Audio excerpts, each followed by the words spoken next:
Hello Aries, Sun, Moon, Rising and Venus signs. Kamusta kayo? Sana po ay nasa mabuti kayong kalagayan. Welcome back po sa Star Tarot. At kung bago kayo dito, welcome din po kayo. Please subscribe, like, share my videos, and leave me a comment kung nakaresonate po kayo. Thank you. So, first card ni Aries, we have moved beyond intention to belief. Ayan. So, siguro, Aries, ang iba sa inyo rito, kung ano man ang sinet ninyong mga intentions in the past, maaaring ngayon, you are going to, to take action towards that na. Siguro, magsisimula na kayong gumalaw, magsisimula na kayong dumiskarte, towards realization, diba? Ng inyong mga ambitions, ng inyong mga intentions. So, that's good. And may mga pagbabago na magaganap. Now, there are changes that are coming your way. There are changes that are about to happen. And maaari na yung isa sa mga dahilan kung bakit kakaroon ng mga pagbabago sa buhay ninyo because of this. Diba?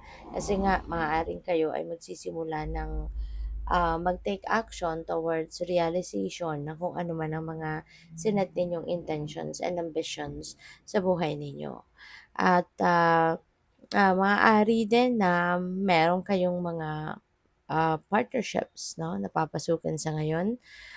Po pwedeng meron dito mga bagong, siguro kung meron kayong negosyo, baka makikipagsosyo kayo, yung ganyan, or makikipagtulungan kayo, makikipag-teamwork kayo with whoever. O pwedeng kung sa kung kunyari, sarili ninyong enterprise or sarili ninyong kumbaga personal affair yung gagawin ninyo rito, maaaring meron ditong mga tao na pwedeng tumulong sa'yo, no? Pwedeng mag-assist sa inyo, kumbaga. And possible din na ang iba sa inyo rito, baka kayo ay makikipagtulungan, no? Kung kunyari, sa trabaho, pwedeng ganun din, baka meron kayong makaka-partner, magkakaroon kayo ng assistant, no? Siguro sa trabaho ninyo, pwedeng ganun din ang ganap dyan. And what's your honest truth? Ayan. So, parang magandang tanong din ito. Ano ba talaga, no? Ano yung totoong nasa loob mo? Ano yung totoong iniisip mo? Ano yung totoong laman ng puso mo sa ngayon, Aries? Parang this is the time na you need to uh, kailangan mong mag-isip-isip. No? You need to think sa ngayon what really is your honest truth. Kasi baka nakakalimutan mo na, no, kung ano yung totoong saloobin mo, ano yung totoong gusto mo, 'di ba?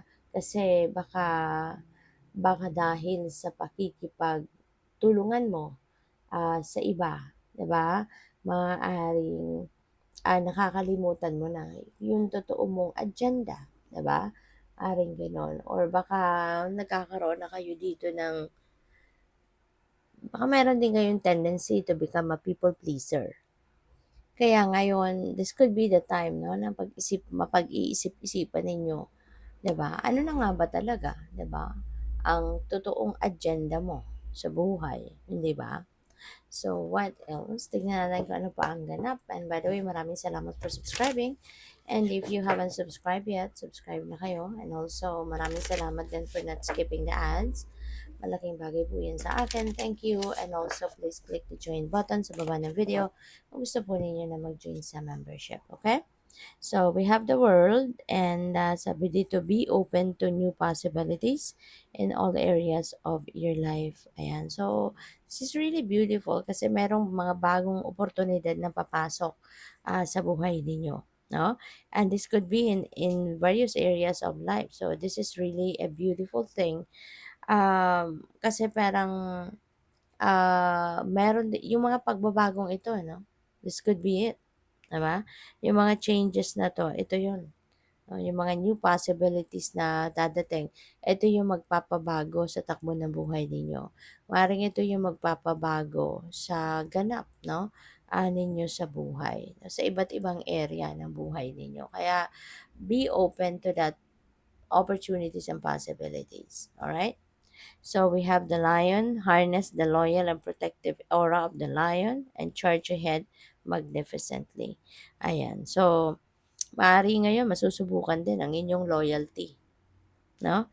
Masusubukan din ang inyong loyalty. Kaya, and also, parang with the lion energy, parang Leo ito eh, di ba? And that is a fire sign. And yung fire signs, merong, uh, meron kayong go-getter attitude, 'di ba?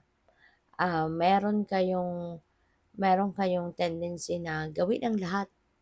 You are going to exert extra effort para na marating ninyo yung gusto ninyong marating, 'di ba?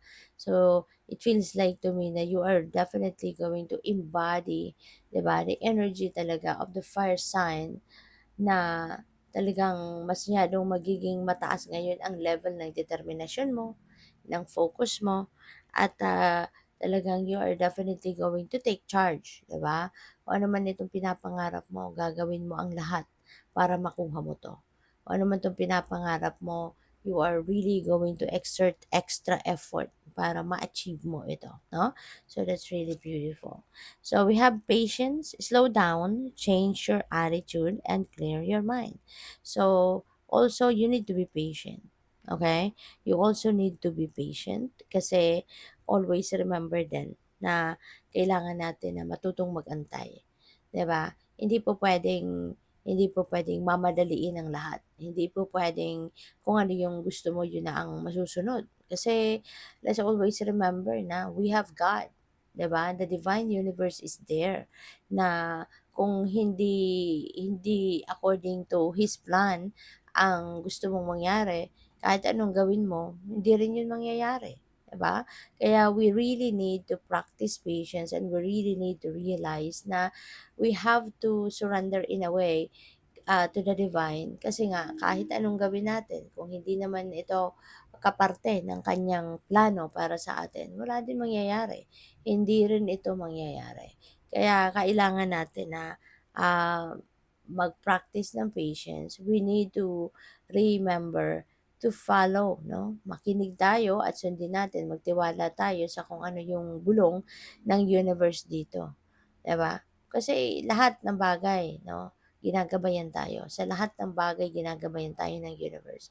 Sa lahat ng bagay, ginagabayan niya tayo at binibigyan niya tayo ng direksyon. Kaya kailangan na makinig tayo sa kung anong gabay niya para we will be guided accordingly. 'Di ba? Para mapunta tayo sa tama, para magawa natin kung ano ang dapat. Okay? So, good luck. Thank you for watching, Love and Light. Namaste.